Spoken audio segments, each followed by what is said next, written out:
ඉතින් අයිබෝන් පිළි පිළිගන්න අපි චැනල් එකට අද අපි කතා කරන්න යන්නේ සාමාන්‍ය ජීවිතයේදී අපිට අත්දකින්න හම්බෙන ටික අසාමාන්‍ය සිදුවීම් කිහිපයක් ගැන.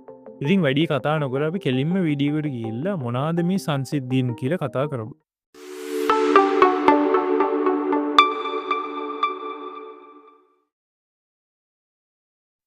පළවෙනි සංසිද්ධිය තමයි ඩේජා වූ සංසිද්ධිය. මේකෙදි වෙන්නේ ඔයාලට මොකක් හරි සිද්ධියක් කලින් වෙලා තියෙනවා වගේ තේරෙන එක. උදාහරණයක් වශයෙන් ඔයා කෝපි කෝප්පයක් බොන්න කෝපි ෂොප් එකට යනවා කියලා අපි හිතමු. මෙතෙන්දී ඔයා ඕඩර් එක දාලා ඕඩර් එක නිකන් මේසිය මත හිඳගෙන ඉන්න. එතකොට මේ කෝපි එක කියන වේටර්ගේ අතින් ඔයාගේ කෝපි විමට වැටෙනවා. මේකට ඔයාට ටිකක් කේන්ති යනවා. ඔයාට මේ සිද්ධිය කලින් වෙලා තියෙනවා වගේ තේරෙනවා. ඉතින් ඒක තමයි සරලවම ඩේජා වූ සංසිද්ධිය කියලා කියන්නේ. මේකේ වෙන්නේ ඔයාගේ බ්‍රේන් එකේ වෙන පොඩි මිස්ෆයර් එකක් හින්දා. හිතන්න මේ ඔයාගේ මොලේ වම් ඇහෙන් ලබා ගන්න දත්තේ ඔයාගේ දකුණු ඇහෙන් ලබා ගන්න දත්තවලට වඩා වැඩි වේගයකින් මොලේට සම්ප්‍රේෂණය වෙනවා. මේකේ තම සුළු වැඩිවීමක්. නමුත් එතකොට එකම දත්තේ දෙපාරක් මොලේට ඇතුළත් වෙලා තියෙනවා. එතකොට මොලේ හිතන්නේ මේක කලින් වෙච්ච සිද්ධියක් කියලා. ඉතින් ඕක තමයි මේ ඩේජා වූ සංසිද්ධිය ඇති වෙන්න හේතුව. දෙවැනි සංසිද්ධිය තමයි මැන්ඩෙලා සංසිද්ධිය. මේක ඉන්නේ මොකක් හරි මතයක් හරි මොකක් හරි කරුණක් හරි ගොඩ දෙනෙක් වැරදියට අවබෝධ කරගෙන ඉන්නවා. අපි දැන් බලමු ඔයාලට මැන්ඩෙලා සංසිද්ධිය අත්විඳලා තියෙනවා. මම ඔයගොල්ලන්ට මේ පිකාචු කියන කැරක්ටර් එකේ ෆොටෝස් දෙකක් පෙන්නනවා. මේ ෆොටෝස් දෙකෙන් ඔයගොල්ලෝ වඩාත්ම හුරු පුරුදු සහ ඔයාලට හිතෙන විදිහට ඇත්ත ෆොටෝ එක මොකක්ද කියලා තපර 3ක් ඇතුළත ඔයාලා හිතින් හිතන්න. රයිට් ඔය වෙලා ඉවරයි. ගොඩක් හිතන්න වම් පැත්තේ තියෙන ෆොටෝ එක තමයි හරි ෆොටෝ එක කියලා. නමුත් මන්නම් ඔයාලට මේ පිකාචු කියන කැරක්ටර් එකේ ඇත්ත ෆොටෝස් ටිකක් පෙන්නන්නම්. ඉතින් ඔයාලට පේන ඇති පිකාචුගේ ඒ විදිහට වලිගේ කළු පාට පැල්ලමක් කොහෙවත් ගෑවිලා නැහැ.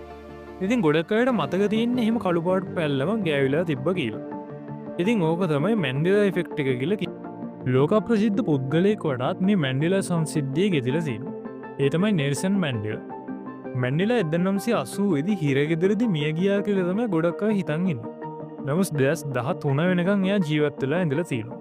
ඉතින් එයාට කරන ගෞරවයක් වශයෙන් තමයි මේකට මැන්ඩෙලා ඉෆෙක්ට් කියන නම යොදලා තියෙන්නේ. ඊළඟ සංසිද්ධිය තමයි බයිස්ටෑන්ඩර් සංසිද්ධිය. හිතන්නවා එලිමහන්තනක ඉන්නවා වගේ.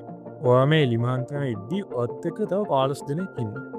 හදිස්සියෙම මේ 15 දෙනෙකුගෙන් එක්කෙනෙකුට කලන්තේ දානවා. ඉතුරු 14 දෙනාම මොකුත් නොකර උහි බලන් ඉන්නවා. එයාලේම බලන් ඉන්න හේතුව තමයි වෙන කවුරු හරි මොනවා හරි කරයි කියලා. ඒ කියන්නේ මම මොකුත් කරන්න ඕනේ නැහැ. අනිත් අය ඉන්නවා. එයාලා මොනවා හරි කරයි කියලා. ඉතින් කවුරුත් අන්තිමට මොකුත් කරන්නේ නැහැ. ඉතින් මේක තමයි බයිස්ටෑන්ඩර් ඉෆෙක්ට් එක කියලා කියන්නේ. මේක ඇතිවෙන්න ගොඩක් ලොකු හේතුවක් තමයි ගොඩක් මිනිස්සු තමන්ව දකින්නේ සාමාන්‍ය මිනිස්සෙක් විදියට. දැන් උදාහරණයක් වශයෙන් අපි හිතමු මම අර කලින් කියපු සිද්ධිය මූවි එකක වුණා කියලා. මූවි එක වුණාම ගොඩක් වෙලාවට මේ කලංගයතුන් යන උදව් කරන්න ඉන්නේ මූවි එකේ මේන් කැරක්ටර් එක. එහෙම නැත්නම් අපි සලපමු වීරයෙක් වෙනවා කියලා. ඉතින් හැම මිනිස්සෙම බලන් ඉන්නවා ඒ වීරයා. අනිත් මිනිස්සු මුකුත් කරන්නේ නැහැ. වීරයා තමයි යාට උදව් කරලා ඒ අවශ්‍ය කටයුතු කරන්නේ.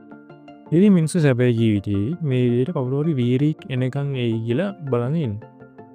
අපි අන්තිමට කතා කරන සංසිද්ධිය තමයි මේ ස්ලීප් පැරලයිස් කියලා කියන්නේ. පුද්ගලිකව මමත් මේක අත්වෙන බුගෙක්. මෙතනදී වෙන්නේ අපේ මසල්ස් අපිට කන්ට්‍රෝල් කරන්න බැරුව යනවා. ඒ කියන්නේ අපිට අදුම ගානේ කතා කරගන්නත් බැරුව යනවා. මේක වෙන්නේ ගොඩක් වෙලාවට නිින්ද නොනින්ද අතර. මේ බොහොම පොඩි වෙලාවල වෙනද කියන්නේ තප්පර 10කට වගේ කාලයකට තමයි මේක වෙන්නේ.